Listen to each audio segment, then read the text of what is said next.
Amin'ny fifaliana lehibe indray no azosoana rahatokantrantsika ny amin'ny zao izao ny ambassadeur ny Yahosoa Elia no mandroso tokantrantsika mitondra ny fampianarana anarana faharoa indray tsika ny amin'izao fotoana izao. Dia amin'ny firavoravoana lehibe no iarahantsika indray ary miarahaba manokana ny dada malalaka Yaya Vaza izay mampitondra an'izao teny izao ary miarahaba manokana koa ny Yahosoa izay tompony fampianarana koa izay avy any amin'ny dada mala Yaya Va ary dia voninahitra ho anazy menaka.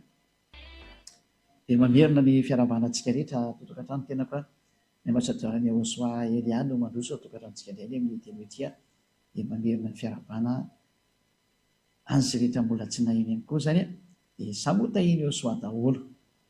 Narana faharoa ny fampianarantsika ny amin'izao izao ary mitondra ny lohateny hoe ny anaran'ny Yaya Va dia novain'ny olombelona hoe Allah.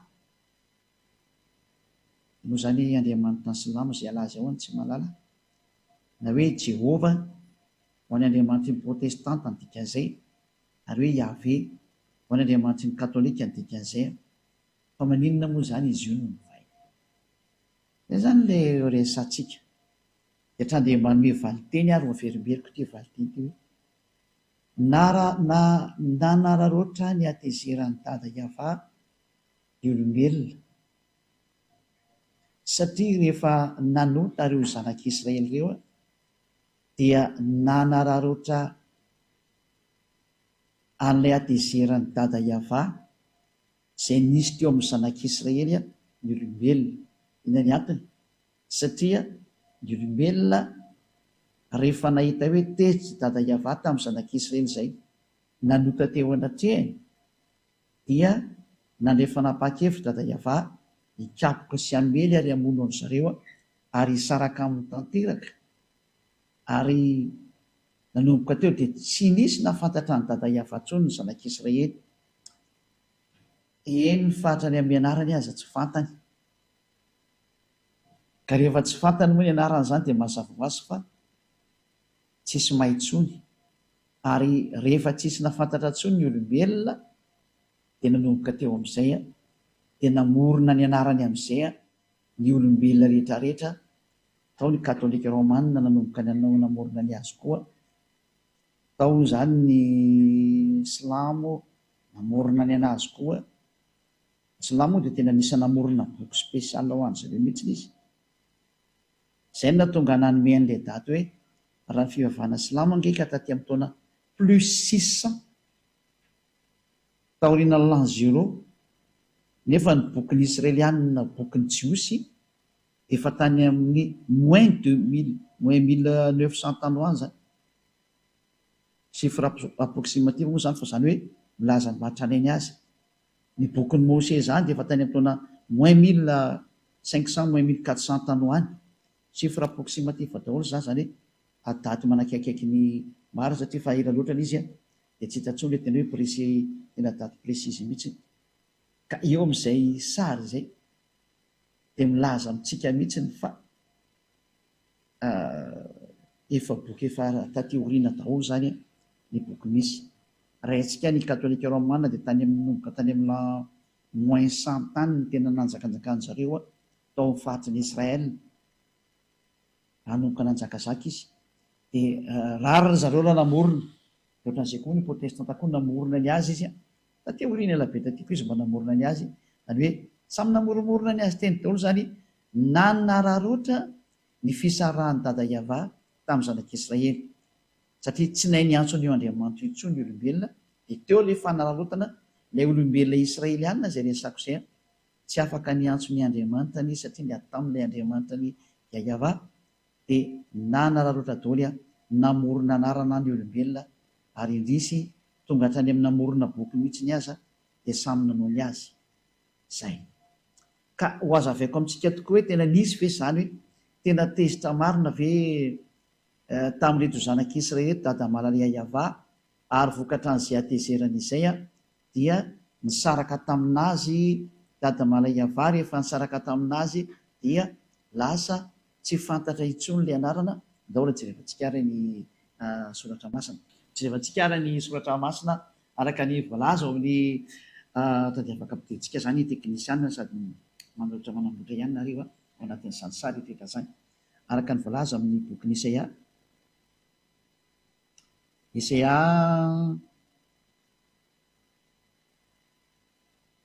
Isaia toko voalohany misy nkeny tao jerevantsika voalohany Isaia toko voalohany mikasika ny amin'ny hoe ny atezeran'ny dada Iava tamin'reto zanak'Israely reto zany.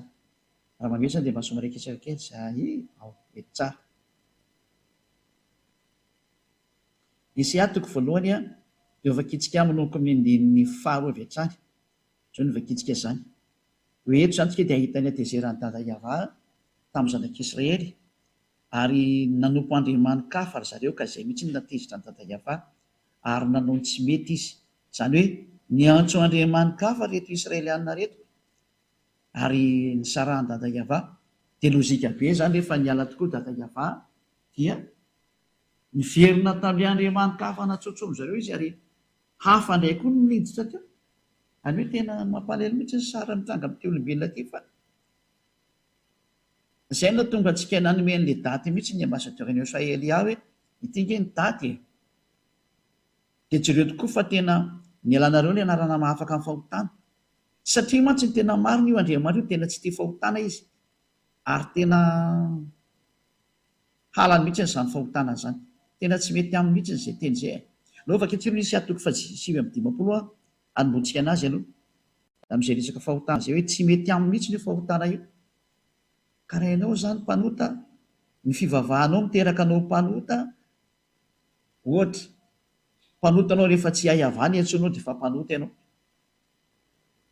Raha vao miteny hoe Andriamanitra Abrahama ny Andriamanitra anao ka tsy hay-havana antsoinao dia mpanota ianao satria io ny orizinalina antsoiny Abrahama. Ka raha misy olona manova an'izany dia efa tsy Andriamanitra Abrahama miaraka aminazy. Lozika be nge zany. Na ianao koa ny comprendre an'izany hoe i Abrahama kosa vetany amin'ny lamoiny 2000 tany ho any no nisy dia izy niantso hoe hay-havana tao anatin'ny bokin'ny Israely any. Dia misy ve olona mamorona boky hafa teorian'ity dia mamorona anarana hafa izy miteny hoe Andriamanitra Abrahama ihany no antsony. Ahoana moa ny ampitombona an'izany kosa ny aminao? Na ianao ngita dia micomprendre hoe tsy marina ity sary ity. Ka noho ny amin'ilay tsy fahalalànareo no mahatonga ny Elia mampianatra ankehitriny hoe jereo amin'izay ny marina. Satria Elia ny raha namonjy dia tonga hamonjy. Ary tena hamonjy mihitsy ary manoro hevitra nareo mba ho voavonjy nareo. Nao vaketsika ny Isaia toko 5:10 andininy voalohany sy ny faharoa iarahantsika mijery tsy mamaky voninahitra dada Iava sy Josua. Endro ny tanan'i Iava tsy fohy fa mavonjy ary ny sofiny tsy lalidalovana fa mahare. Fa nielokareo ny hevitra mampisaraka anareo n'Andriamanitra reo ary ny fahotanareo no mampiafina ny tavany anareo ka dia tsy mihaino izy. Io zany no mazava be ny tena Andriamanitra fa io Andriamanitra io dia tsy mihaino ny mpanota noviana ary tsy mety mifandray amin'ny mpanota ary tena halany mihitsy ary mandingana mpanota mihitsy ny ary moa izy io. Nketsika jery tenin'Andriamanitra fa dia ho arahantsika araka an'izay mihitsy izy hoe araka ny bokin'ny mpaminany dao dia efantsika indray jery toko sy andiny hafa indray tsika tsika aloha hijery kely anankiray tsika aloha satria mampianatra dia tsy maintsy manomena ireo koa siny hoe koa misy tenty mba ho jerevantsika. Ao amin'ny Jeremia toko 9:10 dia andininy 7 sy ny 9. Jeremia 9:18. Jeremia 16 dia 9:18. 16, voilà. Mihetsika hijery an'ity teny ity indray. Jeremia 16 9:18. Fa izao no lazain'ny Iava. Ity zany le hoe teny milaza mihitsiny hoe tena tsy manaiky zavatra tsy mety io Andriamanitra Abrahama io. Ohatra lehilahy iray manambady anankiroa na telo na efatra na dimy na folo na 20 na 30 efa fahotana zany amin'ny Andriamanitra Abrahama io satria ilay mpaminany faran'izay ny raha izay Israelianina satria hoe miaino ny tenin'ny mpaminany nareo dia ny mpaminany Israelianina farany dia lay antsoina hoe Yahosoa. Mbola ampianariko antsika mihitsy moa anaran'ny Yahosoa io koa. Fa io ny mpaminany farany, tsy Jesosy zany ny anaran'izy io na Jésus. Non, c'est un faux nom zany. Anarana diso zany, anarana grika zany. Tsy mpaminany israelianina zany Jesosy zany.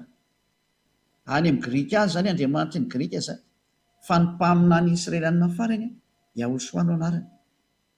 Zay. Ary zay Yahosoa zay mihitsy no namoaka fanambarana mihitsy hoe aoka ny lehilahy anankiray hanambady vehivavy anankiray, ary aoka ny vehivavy anankiray hanambady lehilahy anankiray, fa zany ny didin'io Andriamanitra Yahova io. Zay. Raha namboarina ozy ny olombelona dia lahy sy vavy no namoronany azy, ary lehilahy iray manambady vehivavy iray. Kaona moa zany nareo lasa manambady be dia be. Zay ny tenin'ny mpaminany farany hoe.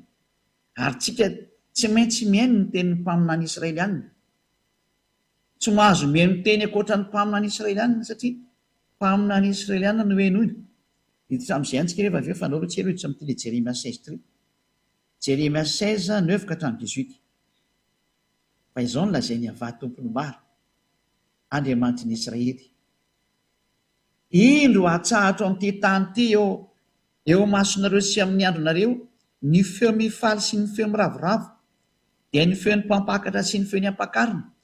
Mandeha mankany amin'ny israelianina zany le teny satria tezitra be dada Yahova. Dia tena ho atsahatra eto amin'ity tany ity izy eo masonareo ny feo mifaly sy ny feo miravoravo, dia ny feon'ny mpampakatra sy ny ampakarina. Ary raha ambaranao amin'ity firenena ity zany, dia zany teny rehetra zany ka ho izy aminao hoe nahoana moa Yahova no milaza zany loza mafy rehetra zany hamelezana anay? Fa inona moa no heloko anay? Ary inona moa ny fahotanay izay nanotainay tamin'ny Yahova Andriamanitray? Dia ity ny valiny lazao amin'ny hoe noho ny nafizany razanareo ahy, hoy Yahova, sy ny nanarahany andriamanikafa sy nanompoany azy sy ny ankofany teo anatreny, ary ny nafoizany ahy ny tsy nitandremany lalako, ary ny tenanareo koa ary nanao ratsy mihoatra noho ny razanareo. Zany hoe sady manompo sampo manao tsy mety zany. Fa ianareo aza samy mandeha araka ny ditry ny fo ratsinareo avokoa ka tsy mihaino ahy. Ena ny hitranga ao amin'ny 1:20 ary ny faketsikeliana le hitranga. Ka dia horoahako hiala amin'ity tany ity ianareo, ho any amin'ny tany izay tsy fantatrareo na ny razanareo. Any no anomponareo andriamanikafa andro aman'alina, sady tsy hamindra fo aminareo mihitsy aho. Zay ny zavatra navahana. Vokatry ilay izy nanompo andriamanikafa dia nivadika tamin'Andriamanitra, dia tezitra io Andriamanitra io. Noho izany, raha vao Yahova no anarany, dia io Yahova io tsy tia Andriamanitra fa fangaro aminy, ka hovanao ny anarany. Rehefa hitantsika zany fa Yahova no anarany, dia tsy azo atao intsony ny miantso hoe Allah, satria izay ny Andriamanitra Abrahama. Tsy azo atao intsony ny miantso hoe Jehova, tsy azo atao intsony ny miantso hoe Yahvé. Ny katolika romanina sy ny protestanta nefa nanala an'izay anarana izay, ary ny aika izy fa diso ny anazy. Dia samy misy zany tonga saina izay mbola tsy mety ho tonga saina, fa mazava be ny ilay teny. Izay na tonga antsika nianatra n'ilay lesona tamin'ny voalohany hoe iza ny anaran'ny Andriamanitra Abrahama. Ka raha vao diso io anaran'Andriamanitra Abrahama io no ovainao zavatra hafa, efa mpanoty ianao. Raha vao niantso hafa ianao zany dia efa klasy mpanoty ianao. Tsy azo lavina zany fa teny marina nge zany. Rehefa tsy minao dia andany no tsara efa ampianarana larana voalohany fa ho fampitohy moa tsy ny voalohany sy ny faharoa. Izay no mahatonga ny Elia manoro hoe teto no natomba nareo nanovany io anaran'io, zany hoe nisy nanararoatra ilay zava-nisy tao Israel. Nararotin'ny sasany ilay zava-doza nitranga tao Israel ny amin'ny adezeran'ny dada Yahova tamin'ny israelianina, nisy nanararoatra ary dia novainy amin'izay zany anarana zany.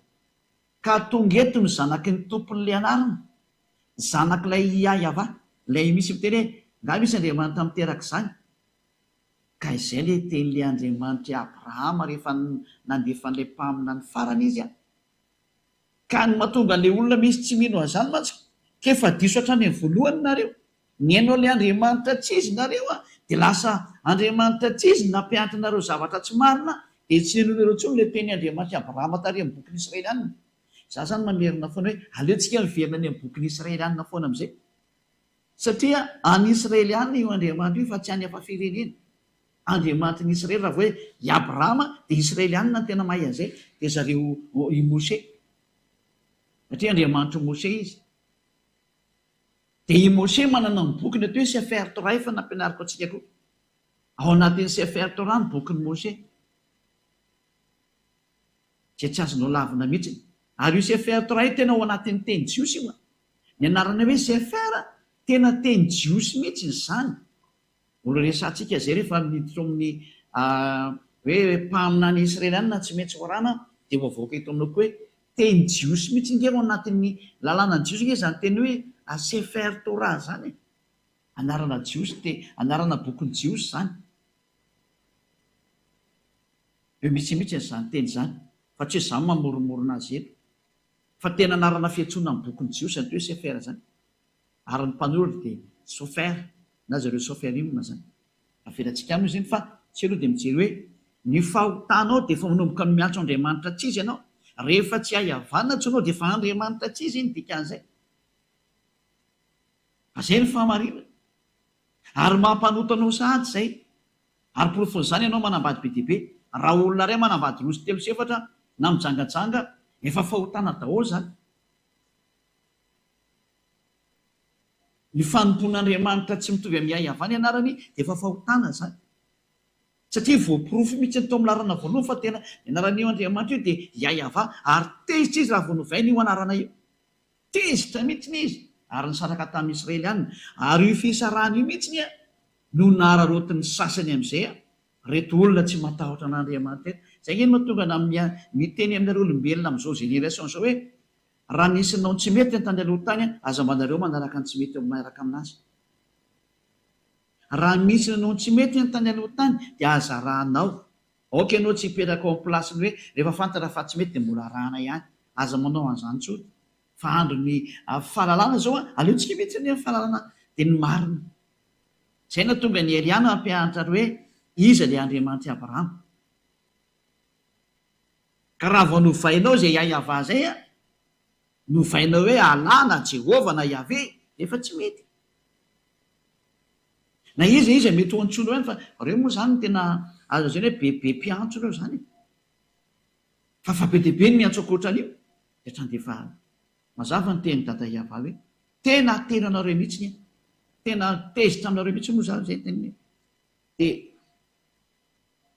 nonge jevatsika fa ianareo samy mandeha amin'izay araka ny diky ny fo ratsy ny rovokoa ka tsy mihaino anareo ka dia oroako hiala amin'ity tany tynareo ho any amin'ny tany zay tsy fantatra reo na ny razanareo ary any ho anymponareo andriamanikafa andro amanalina ary tsy hamindra fo aminareo aho tena dada iava mihitsy zany no teny hoe aminompo andriamanikafa amin'izay ny afaranareo dia io amin'izay forona amin'izay ny andriamanikafa be diaibe sioko namoron'andriamanikafa amin'izay ny olona hoe anompo andriamanitra na ny israeliana raha tratrana izy koa dia jerentsika ny israeliana fa ny israeliana nge zao mino an'izany jehovah jesosy zany inondro zareo ane zany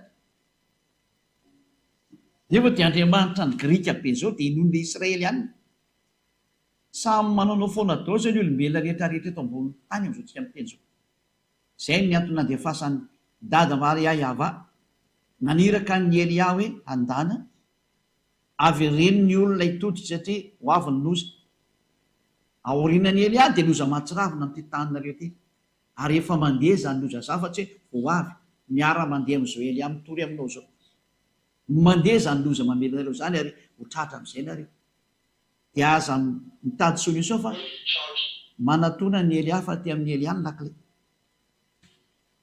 marina zay aty amiko aty ny lakle rehefa te vonjeny anao dia manatona ny elia mazavabe zany endao ary avy toy antsika koa indro avy ny andro iava zay tsy anaovana intsony hoe raha velona koa iava zay antona zanak'israely niakatra avy tany Egypta fa izao kosa raha velona koa iava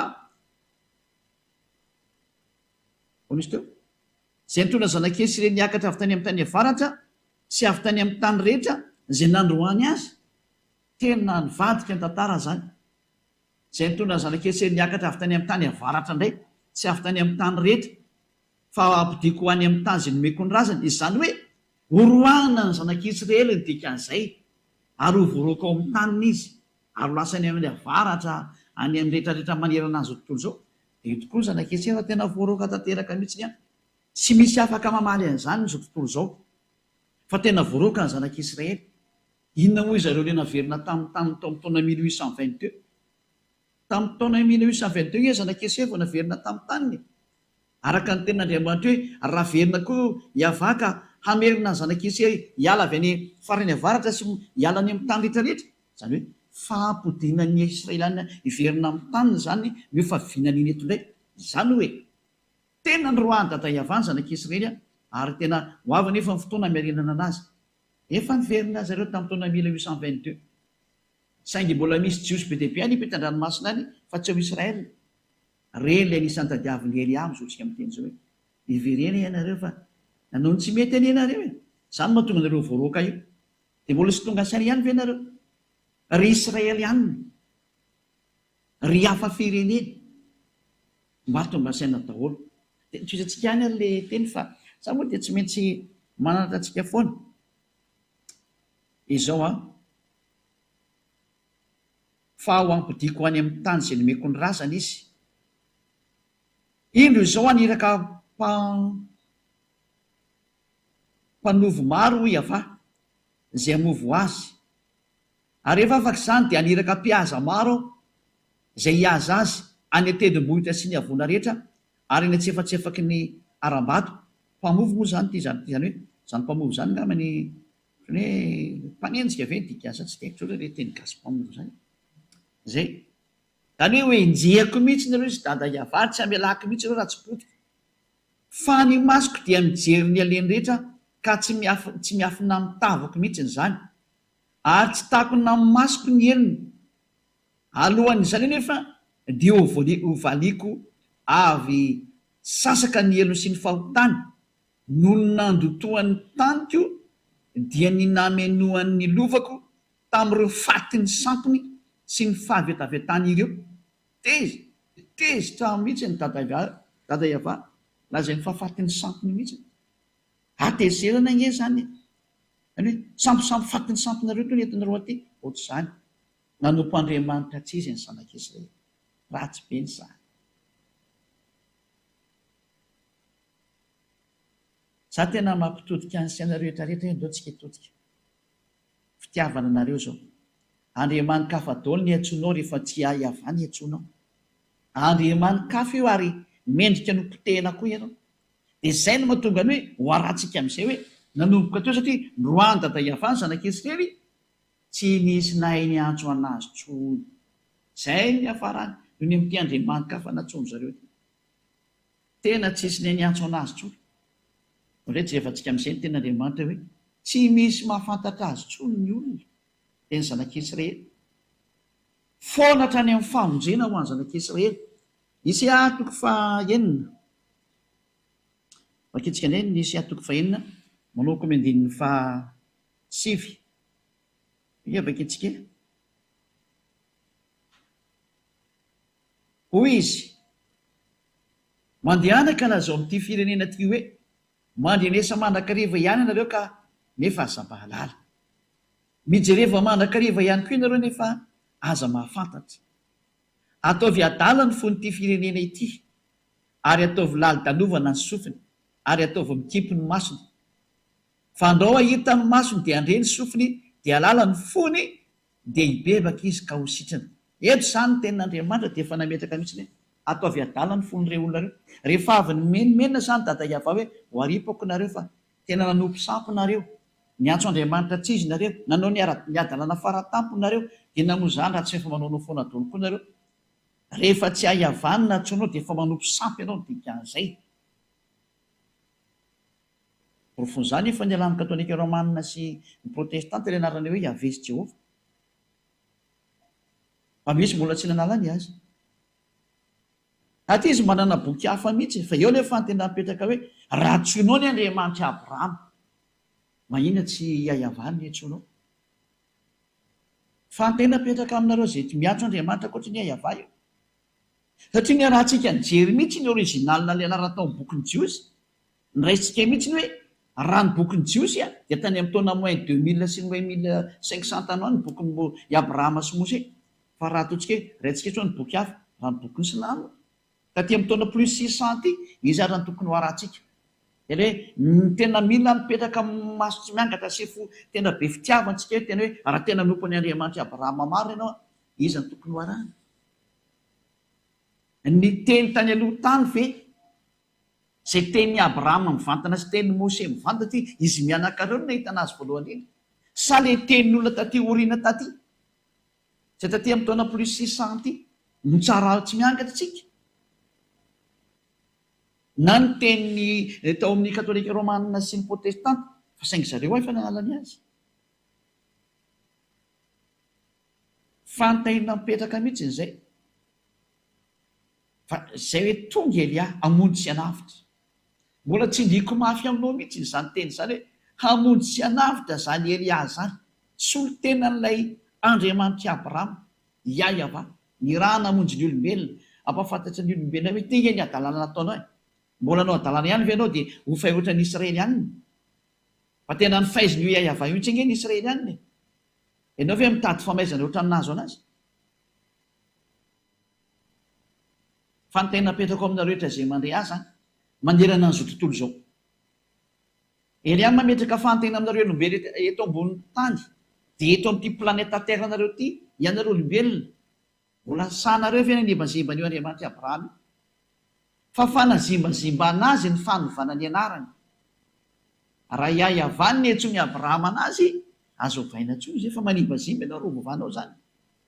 Ary raha Yahva ny entsony Mose anazy mbola manimbazimba koa anao raha ovainao zany satria mpaminany lehibe anankiroa ngery hoe niaraka tamin'ny Yahva. Ka ahoana moa anao ny anazimbazimba ny anarany io ovainao zavatra hafa ny izy dia amoronanao zavatra hafa mihitsy ny izy. Tsy matahotra ve ianao? Aza miantso any Andriamanitra Abrahama anao rehefa zavatra hafa ny entsonao fa tsy mety tena tsy mety ary milaza aminao fa tena tsy mety fa ifandonana amin'izay ianao dia ianareo. Fa Andriamanitra Abrahama zany tsy azo sangina mihitsy zany. Andriamanitra zany ary tena izy zany ka mamerina ny sainareo olombelona mihitsy ny hitodika any amin'ilay tena hoe mba jerevo amin'izay ny manina.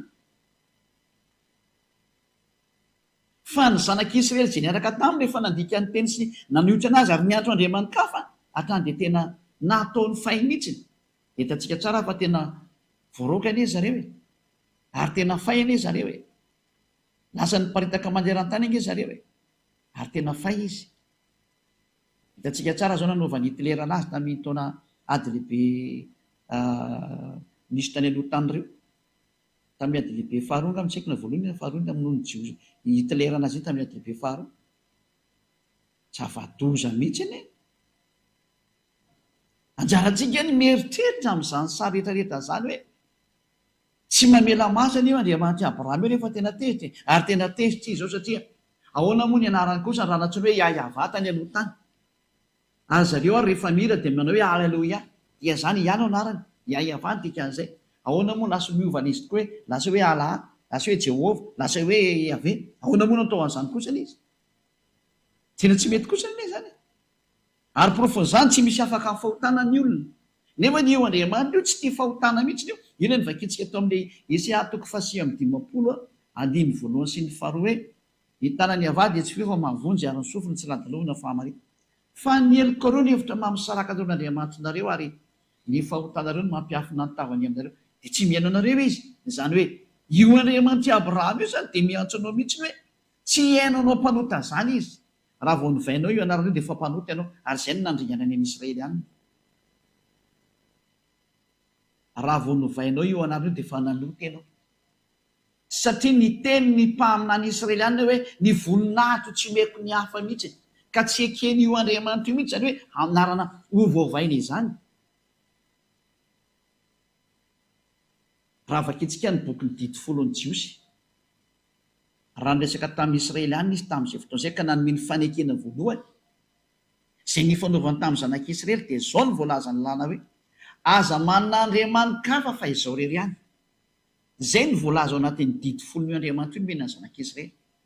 Zany hoe tsy ekeny mihitsiny zany isy Andriamanitra hitobily anazy any na hovainao ny momba anazy. Rehefa iaiavanao anarany dia iaiava hatramin'ny farany. Taovaka itsika amin'ny bokin'ny Exodosy. Exodosy toko fa 20:1 sy ny 4 ary ny 7. Dia nilaza zao teny rehetra zao Andriamanitra ka nanao hoe ty le tenin'ny Mose ty a. Ary raha vao mino any Abrahama ianao dia mino any Mose satria Mose sy Abrahama mitovy. Andriamanitra ray naniraka anazy mianaka. Ary raha vao mino any Mose ianao dia mino any Abrahama dia mino an'ity tenin'ny Yahva ty, le Andriamanitra Abrahama sy Andriamanitra Mose. Fa izao ny tenen'ny tato. Dia nilaza an'izao teny zao izy ao amin'ny bokin'ny Sefer Torah ny Jiosy. Araka ny Exodosy toko 20 hoe Shemot chapitre 20. Shemot moa zany dikany Exodosy amin'ny teny Hébreo. Izao ny hava-Andriamanitra reo izay nitondra anao nivoaka avy tany amin'ny tany Egypta tamin'ny trano nandevozana. Eo moa zany dia efa nametraka ny définition io Andriamanitra Abrahama io fa io Andriamanitra io dia nitondra ny zanak'Israely nivoaka avy any Egypta tao amin'ny trano nanandevozana anazy. Apetraka aminareo rehetra izay miantso ny Andriamanitra anareo any nareo hoe nareo ve le andevo tany Egypta sa ny Israely any? Manontany tena daholo amin'izay rehetrarehetra na malagasy io na anglisy io na frantsay io na afrikana io na arabo io na sinoa io na japonais na amerikana hoe ianareo ve ny voalaza tamin'ity teny ity sa hafa? Dia voalaza ny ten'Andriamanitra fa le Andriamanitra dia tao amin'ny Israelianina mihitsy no niasa araka ny tenin'Andriamanitra Abrahama tamin'ny Mose hoe izao no hiava-Andriamanitra ao izay nitondra anao nivoaka avy tany amin'ny tany Egypta tamin'ny trano nandevozana. Raha ity teny ity zany dia mazava fa izay andevo no miaraka aminy ka andevo tany Egypta. Ka ianareo ve mba andevo tany Egypta? Ianareo rehetrarehetrareo ve mba nisy andevo tany Egypta? Fa izaho manokana aloha dia milaza fa tsisy andevo tany afa-tsy Israelina rery ihany ny andevo tao Egypta. Araka ny voalaza ny tenin'ny Andriamanitra ny Abrahama ary ny soratany dadabe Mose. Fa i dadabe Mose izay tena mpamina an'Andriamanitra dia niteny fa io Andriamanitra io dia nitondra ny zanak'Israely niala avy any Egypta tao amin'ny trano nandevozana. Raha amin'ny andininy 7:20 mantsy ny Exodosy 19 andiny voalohany. Tamin'ny volana fahatelo taorian'ny nialany zanak'Israely tany amin'ny tany Egypta dia tamin'ny andro zany no natongavany tany amin'ny efitra Sinay. Ao amin'ny efitra Sinay zany zareo amin'io, zareo Israelianina zany. Dia tao amin'io efitra Sinay no nanomezany dada Yavan'ny didy folo an'zareo any Israelianina. Dia reto Israelianina reto zany lay satria le nivakiky tao amin'ny andininy fa ao amin'ny toko fa 9 teo. Reto Israelianina reto zany lay andevo tao Egypta dia ireo le nentina nivoaka. Dia ozy ny dada Yava hoe za no Yava-Andriamanitra ao lay nitondra anao avy any amin'ny tany Egypta nivoaka avy ao amin'io trano nandevozana io. Mazava zany fa ny mahafantatra an'io Andriamanitra io dia ny Israelianina. Noho izany tsy maintsy ny bokin'ny Israelianina ny jerevantsika ny momba azy. Fa tsy azy hoe ary amin'ny boky tsy fantatra ary. Ka misy teny hoe izy io mba mahafantatra an'io Andriamanitra io fa nisy ny teny tamina, resaka tamina, misy ny seho tamina. Aza miditra amin'izany fa ny teny marin'ny Abrahama kosa dia misy mazava hoe izao le Andriamanitra Abrahama lay nitondra anao nivoaka avy tany amin'ny tany Egypta. Nietsona zany Andriamanitra Abrahama zany Yahva nietsona taminy ao amin'ny bokin'ny Jiosy. Dia zay no tonga amin'ny teny hoe io anaran'ny Yahva io dia misy an'izao teny izao ao amin'ny andininy 7. Aza manana Andriamanitra kafa fa izao Yahva ihany. Zarery zany no Andriamanitra ao Yahva no anarako dia aza asiana Andriamanitra hafa intsony akoatrana mazava-be izay. Eto zany Elia dia miteny amintsika mihitsy hoe aza miantso Andriamanitra hafa intsony ianao fa ny anarako efa hainao Yahva no anarako. Ka aza miantso hafa intsony ianao. Nanina nefa nareo ny antso hafa? Dia misy mantaiza moa le antsonareo? Dia samy mandinika e. Aza efa nanome santionina ny teo. Misy ao miantso hoe ala. Tsy izay ny anaran'ny Andriamanitra araka ny voalazan'ny soratra masina any Jiosy. Misy miantso hoe Jehovah. Tsy izay ny anaran'ny Andriamanitra io araka ny voalazan'ny soratra masina any Jiosy. bokin'ny Abrahama sy bokin'ny Mose sy afiatoran'ny Jiosy. Misy miantso hoe Jehovah tsy izay ny anarany io a, misy miantso hoe Yahvé tsy izay ny anarany io, fa ny anarany ny Abrahama azy sy ny antsoiny Mose anazy dia mazava be hoe Yahveh.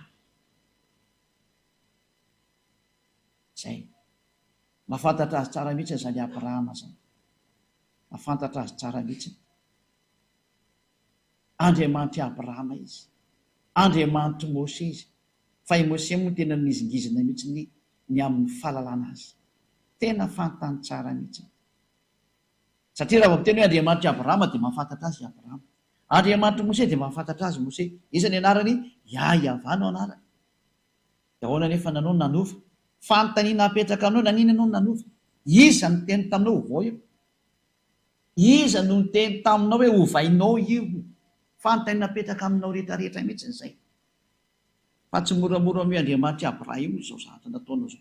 Satria efa teny izy hoe aza manan'Andriamanitra hafa fa izarery ihany.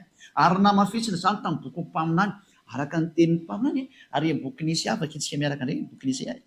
Dia manasanao foana, miantso anao anaraka an'ilay teny Isaiah 48:11.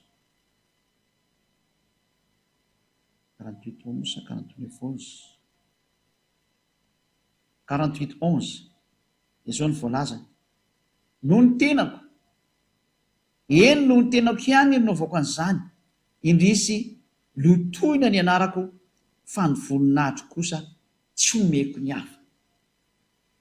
Tena lotoina mihitsy ny anaran'ny dada Yahveh, lasa novainareo. Raha Yahveh no tokony hiantsona azy, mandinihy teny ianareo nanina ny novainareo anarana io, fa efana avy aiza? Iza nanomenareo an'io? Valy teny menanao a ny adverseran'io Andriamanitra Abrahama io nanomenareo an'io. Ilay natonga ny dada Yahveh tezitra foana hatramin'izay.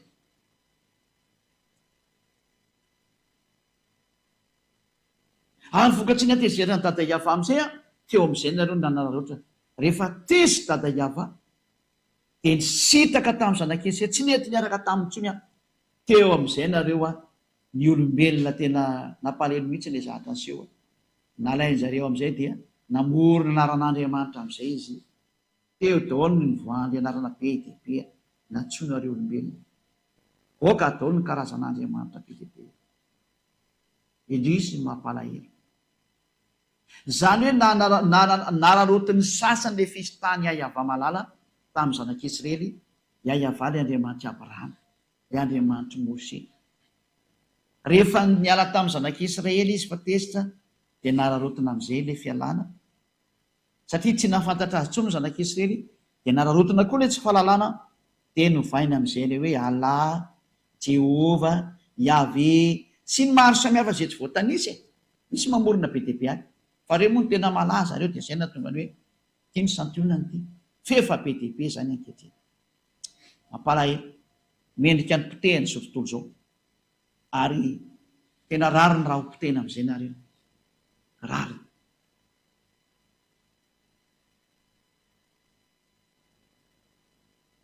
Izany hoe efa iza moa zany mianatra amin'ny teniteny takan'ity. Ity natao hoe zandry ny Yahoshua, ilay iraka ny Yahveh, ilay misolo tena n'ilay Andriamanitra Abrahama, Yahveh no anarany. Ilay nambaninareo sy nataonareo tsinitsininy, ty izy ty. Tsy matinareo zany anarana zany. Olombelona ihany nareo ka mipetratra.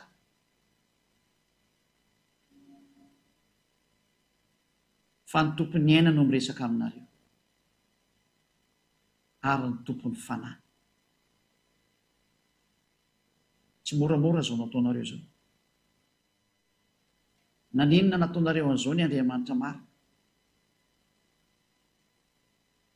Manao revitra ely aho hoe rehefa tsy teo rigana, raha tsy teo aripaka, verena amin'ny Yahveh nareo. Fa tsy misy manam-pahefana amin'ny teny-tany ty fa tsy Yahveh rery ihany. Izy ny Andriamanitra Abrahama, Andriamanitra Mose. Manolo anao hitodika anao riverina. Mba tonga izay. Isaiah toko fa teny moa zany 4:20 no vakiantsika. Isaiah 64 hoe nanomboka tsy misy niantso narany dada iavantsony ny olona satria tsy afaka miantso narantsony satria tsisy famonjeny intsona ny zanak'Israely. Tsy misy afaka miantso ny anarany. Isias 64:6 tsy misy miantso ny anaranao na mifohy fikitra aminao fa efa nanafina ny tavanao taminay ianao ka nandevina anay noho ny amelokay. Tsy afaka miantso tsony ny anarany dada Iavany ny olombelona dia ny Israelianina. Tsy misy miantso ny anaranao tsony na mba hifohy maraina ka hifikitra aminao.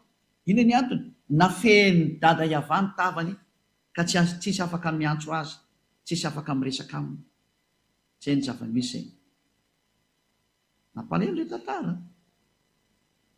Tena nampalahelo mihitsy. Ohatsika jery tenin'Andriamanitra fa vokatry ny atezeran'ny dada Iavaza dia mbola nitoy ihany ny teny hoe tsy nahafantatra azy tsony hatrany amin'ny zanak'Israely. Zany hoe vakitsika ny tenin'Andriamanitra ao amin'ny bokin'ny Jeremia 4:22.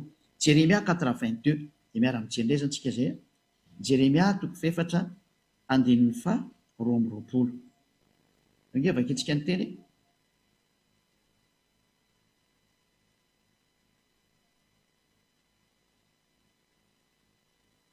Jeremia 4:22. Fa adala ny oloko, izao tsy mba fantany, tsy fantany tsony dada Iavany. Zaza tsy misy saina izy, tena tsy misy saina intsony. Very zany ny fahalalana ny dada Iavany, sady tsy manam-pahalalana.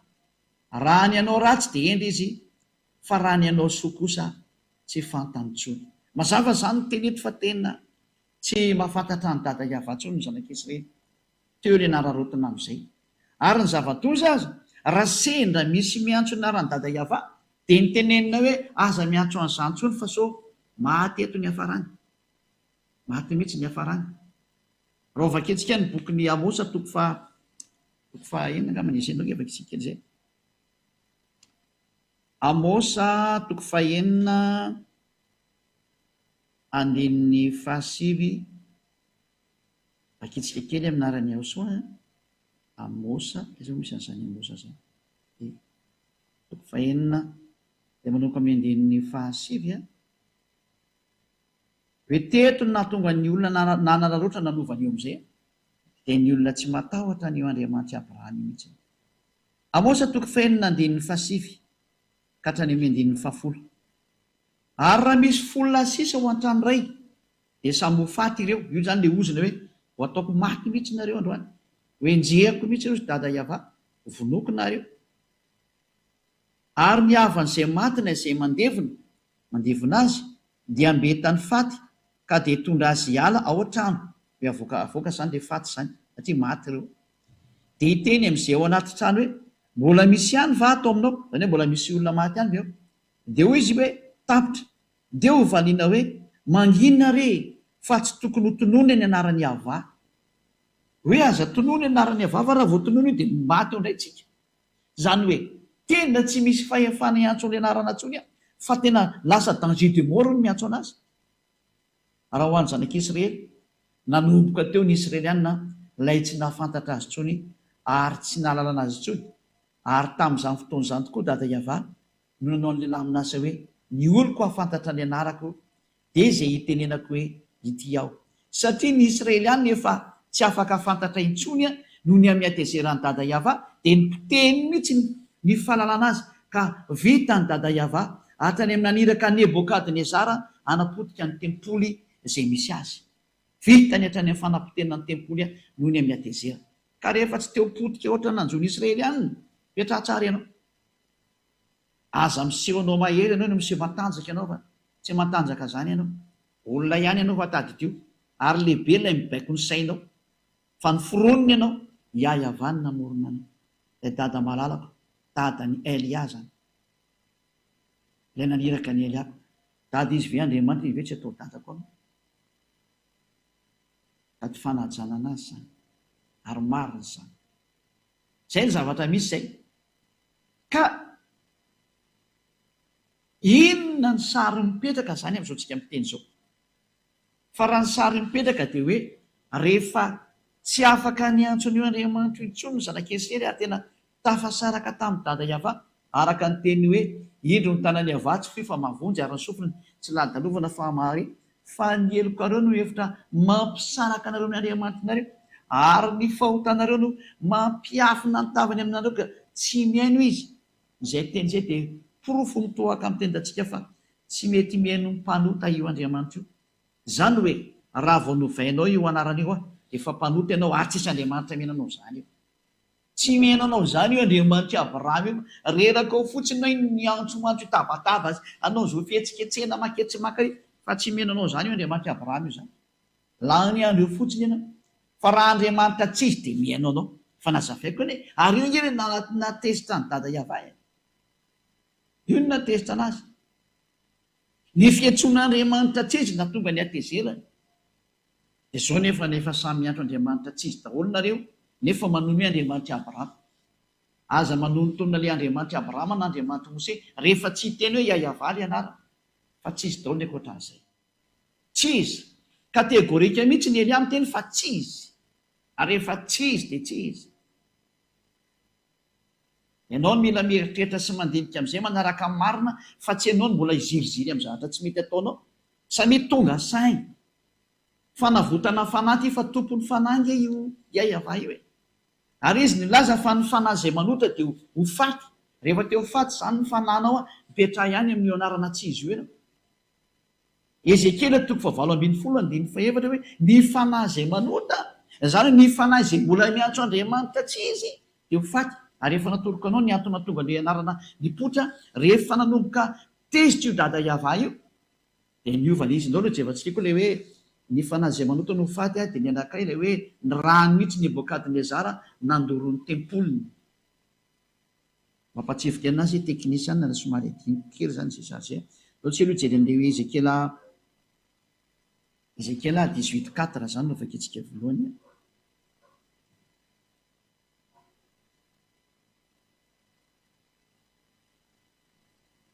Ezekiel 18:4 indro ahy ny fanahy rehetra toy ny fanahy ray dia toy izany koa ny fanahiny zanany samy ahy daholo ireny. Ny fanahy izay manota no faty. Izany hoe raha misy fanahy manota zany dia ho faty io fanahy io.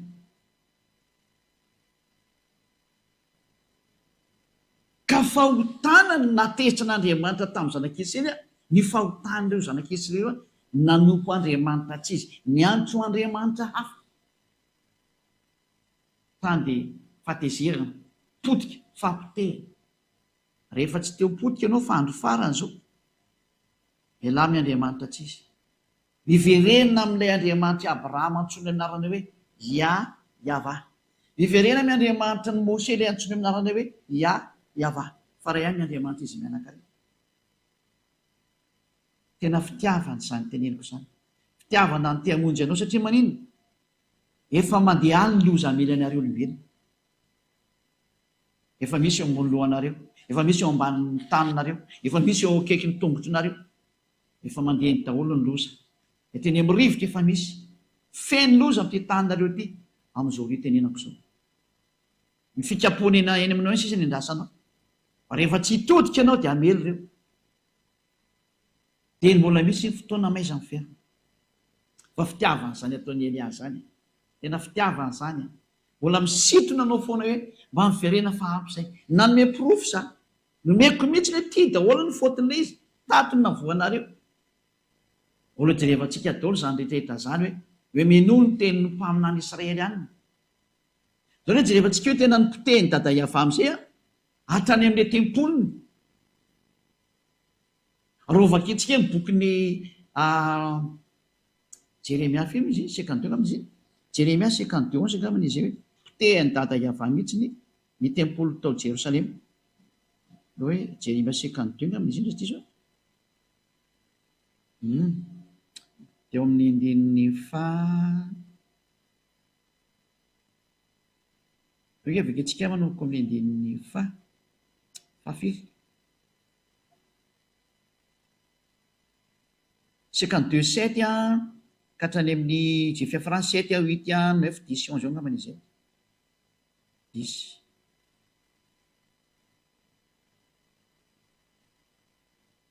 ovakitsika andiditsika eo ny avaran'izy zay.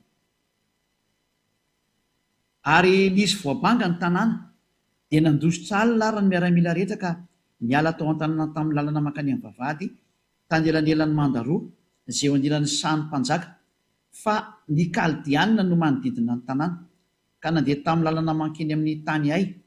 Ary ny miaramila ny kaldianina nenjika ny mpanjaka ka natratra ny Zedeka teny amin'ny tany ay, ary Jeriko dia niparika nandao azy ny miaramila ny rehetra. Ary voasambotra ny mpanjaka ka nentina niakatra ho an'ny Babilôna, ho any amin'ny mpanjakan'ny Babilôna tao Ribla any amin'ny tany Amata, ka dia notsaraina tao izy. Ary ny mpanjakan'ny Babilôna namono ny zanakalany Zedeka teo mason-drainy, ary ny mpanapaka anjodrina koa dia nivonoany tao Ribla. Ary nompitsiry ny mason'ny Zedeka dia nafatotry ny mpanjaka tamin'ny gadra varana izy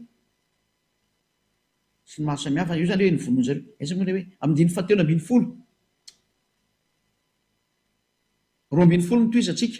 Ary tamin'ny andro 70 volana fahadimy tamin'ny taona 710 nanjakan'ny Nebokadnezara mpanjakan'ny Babilôna dia tonga tany Jerosalema Nebosaradana lehibe ny mpiambina mpanompon'ny mpanjakan'ny Babilôna 1710 ka nandoro ny tranony Ava sy ny tranony mpanjaka mba amin'ny trano rehetra tany Jerosalema, dia ny trano lehibe rehetra dia nodorany tamin'ny hafa avokoa zay, satria dada Iava mihitsy naniraka anazy hoe ndana dory.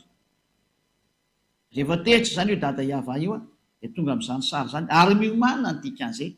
Io ny proof fa nitapahany mihitsy ny fifandraisana tamin'ny zanak'Israely, naseny doriny Nebokadnezara mpanjaka mihitsy izy.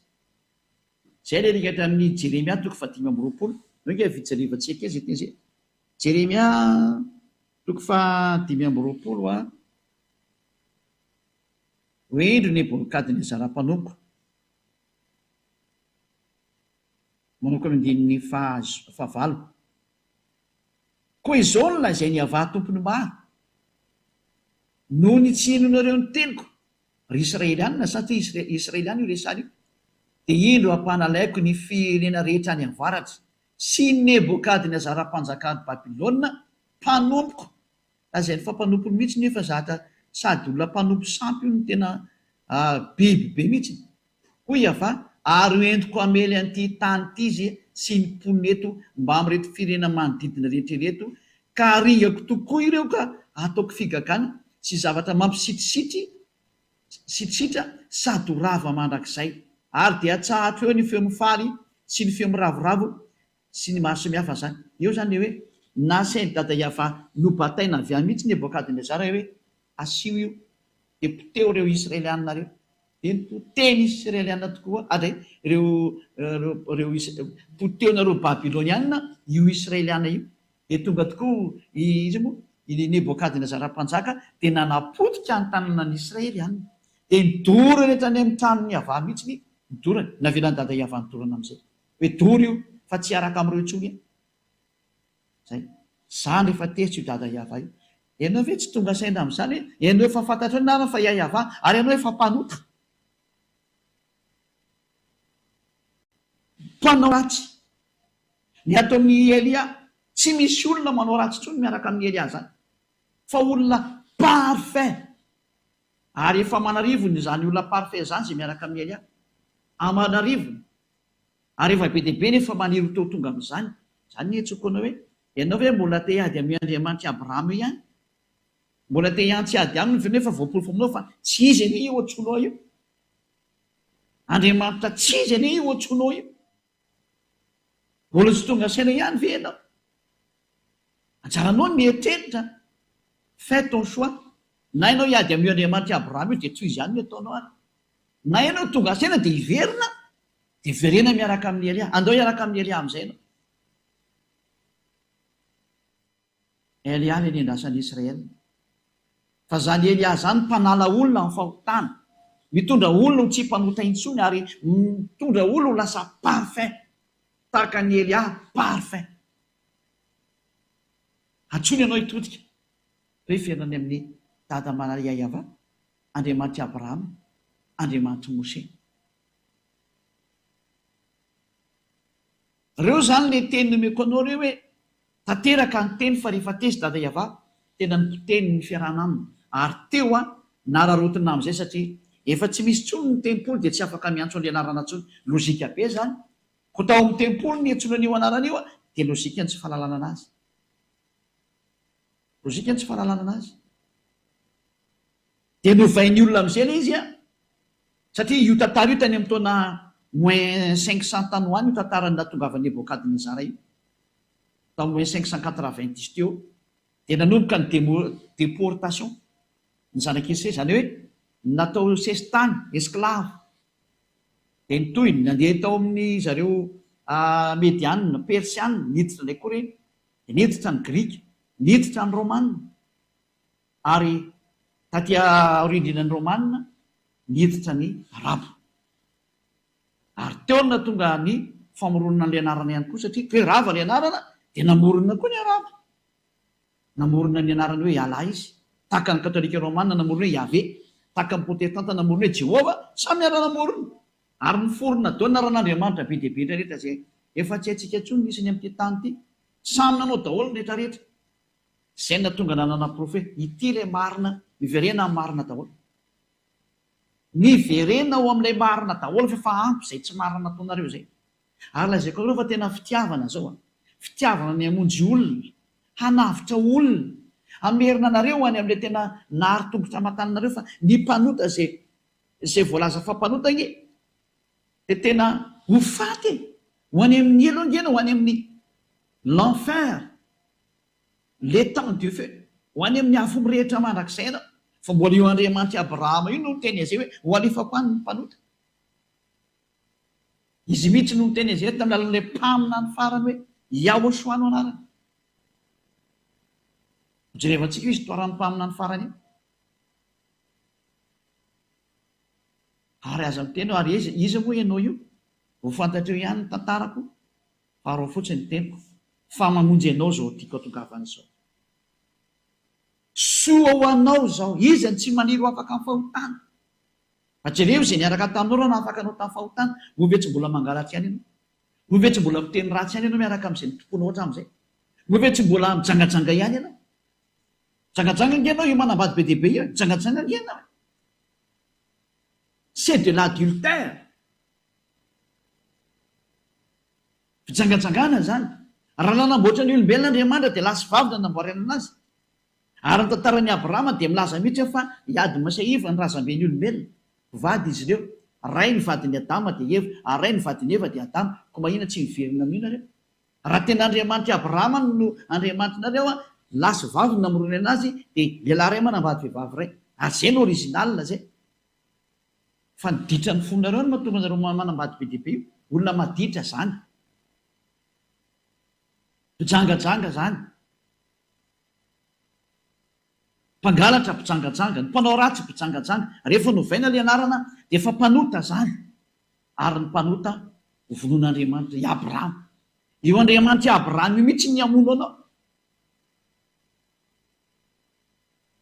Tena miteny anareo mihitsy ny efa fitiavana ho azo.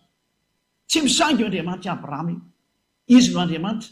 Verina amin'ny daholo izay rehetra miantso anazy. Iayavano anarany. Ary tsy manota intsony izay miantso an'io Andriamanitra io tahaka ny Elia. Tsy izay rehetra efa niaraka tamin'ny Elia. Satria izay miaraka amin'ny Elia, izay nanotony anarany hoe Elia. Iayavano ny mpaniraka azy. Dikany El dia Andriamanitra, solo tena ny Andriamanitra Yah mandehandeha ny atao hoe Elia. Raha zavy za manavitra ny rehetra rehetra io. Izao tontolo izao nge zao avotako izao engane mba isan'ilay kilasy ny teo vovonjy ianao. Engane konista ao anatin'ilay kilasy ny teo afika ianao. Fa ity ny famonjena anao zao teniko izao. Maiza ianao mitodika. Dao anaraka ny Elia. Anaraka ny dada Yahava. Satria Elia nitondra anao any. Ho afika ianao rehefa manaiky an'izao famonjena zao. Jereo ny rehefa miaraka amin'ny Elia. Fa manarivo ny eny. Njaranao mba miditra koa. Mavonjeo koa ny fananao. Fa ny fanampanota, ny atao hoe mpanota dia ny olona nanovana eo anaran'Andriamanitra io dia efa mpanota ianao. Fa mpanota ianao zay. Ny mpijangajanga, mpanota ianao zay. Manambady be dia be, mpanota ianao zay. Mpiteny ratsy, mpanota ianao zay. Mpisoloky, mpanota ianao zay. Mpamono olona ianao, mpanota ianao zay. Mamosavy olona ianao, manota ianao zay. manao zay animba olona ianao, mpanoty ianao zay. Andriamanitra mampanoty miaraka amin'io fa mahatonga saina. Fa ny Andriamanitra Abrahama kosa ny tsy tia fahotana, ary mahakala amin'ny mpanota mihitsy izy vao nivakitsika teo. Zay ny fiafarany teliko mazava tsara aminao, porofoko aminao fa fitiavana zany. Ny Andriamanitra Abrahama zany tsy fisangy zany. Aza misangy an'izany ianao sy anao sahirana. Olombelona ianao ka mipetra tsara, fa tsy fisangy zany Andriamanitra Abrahama zany. Izy tena be fitiavana fa tsy azo rorotina. Ny fampianarana antsika manaraka indray hoe ahoana mihitsy ny tenin'ny Mose indray mikasika ny amin'ny mpaminany. Mpaminany izy ny tokony ho arahana sy fienoana teny. Izay no jerevantsika indray amin'ny manaraka zay. Fa eto antsika dia mahita mihitsy hoe efa tsy mety intsony ilay izy. Tena efa diso be ny Andriamanitra anao. Porofon'izany ianao mpanota io. Porofon'izany ianao tsy mety tanteraka io. Fa ny olona izay miaraka amin'io Andriamanitra io, izay no tonga nazo namonjy ianao, mo tonga tanteraka ianao. Fa io Andriamanitra io mihitsy tsy tia olona maloto, tsy tia olona mpanota. Vao nivakitsika teo izy, horingana ianao rehefa mpanota ianao dia horingana ianao. Ary rehefa tsy mbola ringana ianao amin'izao dia hoatsipy ianao rehefa maty any amin'ny farimy rehetra avy, any amin'ny feu éternel, mamono ianao tsaki-janona. Zany ny toerana famonoana amin'ny fanahy. Izay no misy angaha zany, ka izay ny tenin'ny mpaminany farany. Tenin'ny mpaminany farany taona izany meko anao zany. Yahoshua ilay mpaminany farany. Mpaminany Israelianina, araka ny tenin'ny dada Yahva hoe mpaminany Israelianina no henonao ary ho arahanao. Izay ny amarahantsika anazy. Deutéronomia 18:15. Deutéronomia 18:15, mpaminany Israelianina no henonao, anatin'ny Sefer Torah Jiosy zany. Vakitsikesa dia amarahantsika anazy. Izay no jerevantsika indray manaraka hoe raha ny lalàna zany dia tsy maintsy ato amin'ny Israeliana eto ihany ny azo rana ny teny. Zareo Israeliana ihany tsy maintsy henona teny, fa ny ankoatra izay dia tsy mahazo. Deutéronomia 18:15, eo avarantsika ara ny teny. Ho voninahitra dada Eva sy Joshua. Mpaminany avy eo aminao dia avy amin'ny rahalanao tahaka ahy. Zany hoe mitovy aminao izy Mose, ka izaho taranaka Israelianina. Israelianina ohatra anaty dikan'izay. Hitarika an'izareo dia zareo any anefitra amin'ny fotoana io. Izao no hatsanga ny avy Andriamanitra ho anao, ary izy no henonareo. Zay io mpaminany Israeliana ihany zany no azo henona zany. Fa raha vao tsy Israeliana dia tsy azo henona. Rifeso indray ny mpaminany miresaka aminareo. Iza ny mpaminany miresaka aminareo? Dia samy mandrefy ny azy tsika. Ianao zao dia tena mpaminany Israeliana mihitsy ny ihany no arahako hatramin'ny farany. Araka ny tenin'io Andriamanitra Abrahama io. Zay no hoe tenin'ny Andriamanitra Abrahama Yahva, ary Andriamanitra Mose Yahva. Mpaminany Israeliana. Izay no jerevantsika sy ny toin'izay satria famonjena mandrapa tonga antsika any amin'ilay mpaminany farany izay atao hoe Yahoshua no anarany. Fa zany ny tena mpamonjy zany, mpanavitra zany, iraka farany meny dada Yahva ho amin'ny fanavotana ny olona. Dia miraso antsika izay nandresina anaraka, ho tahiny Yahoshua ny antsika rehetra, ho tahiny dada Yahva. Satria tao amin'izany Yahoshua zany nahazoana ny famonjena. Izay ilay ho hazavaintsika mihitsy izay. Ho ampahafantarana antsika tena nisy mihitsy ny lamin'asa-pamonjena. Ary ho jerevantsika hoe nakaiza ty tenin'ny dada Yahva ty, raha monjy ny olona izy, aiza ny teny misy anazy. Efa mazava fa tao Israel. Satria Andriamanitra Abrahama izy dia lasa Andriamanitra Mose. Noho izany ary amin'ny taranak'i Abrahama nakany amin'ny Mose no misy anazy, satria ireo no nafantatra ny anarana. Ary ny Andriamanitra Mose, rehefa mino amin'ny Mose zareo dia tsy maintsy mino ny Andriamanitra Mose. Ka ny Andriamanitra Mose dia ao anaty Sefer Torah, ary ny Sefer Torah dia miteny hoe Yahva zany Andriamanitra zany. Fantany napetraka hoe inona zany no tokony atao rehefa resy lahatra, dia arao foana ny fampianarana. Fatoranao dony atonao fa zao ny teniko aminao mandarany ery ahy. Hatrany dia andao hiaraka amiko.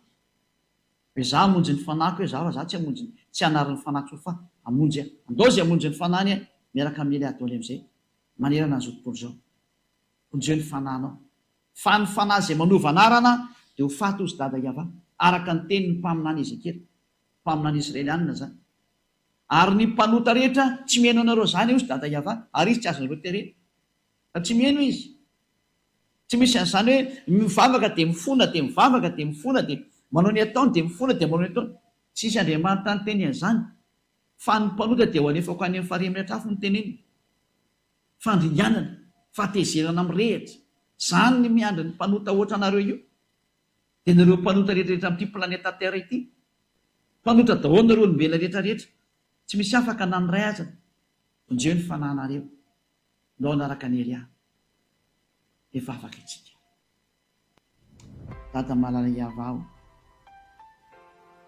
nambarako ny teninao ary tamin'ny fitiavana sy ny hery be avy any aminao ny nanam-porofona zay mbola ianao ihany koa ny manam-porofo satria teninao avokoa zao fa tena fitiavana ny teninao nampisinao miariary amin'izay fa tenenao ny Andriamanitra Abrahama nasinao miariary hatrany amin'ny anaranao ary nasinao miariary natao hitapoko hitam-pirenena fa tsy mahay manota zay miaraka aminao zao Elia ny rahanao zao mihitsy ny vavolombelona sy izay rehetra efa nataonao hita maso manaraka dada iava malalo samana zay tafaraka aminao fa tena voasoratra ny amin'ny lanitry lanitra ny anarany tena avitra izy ary ho tonga soa ny amin'ny lanitry lanitra vonjeo zay mandre an'izao teny zao avoto dada iavao fa lo hivavaka zay trano tady anao vonjeo ny tsirairay avy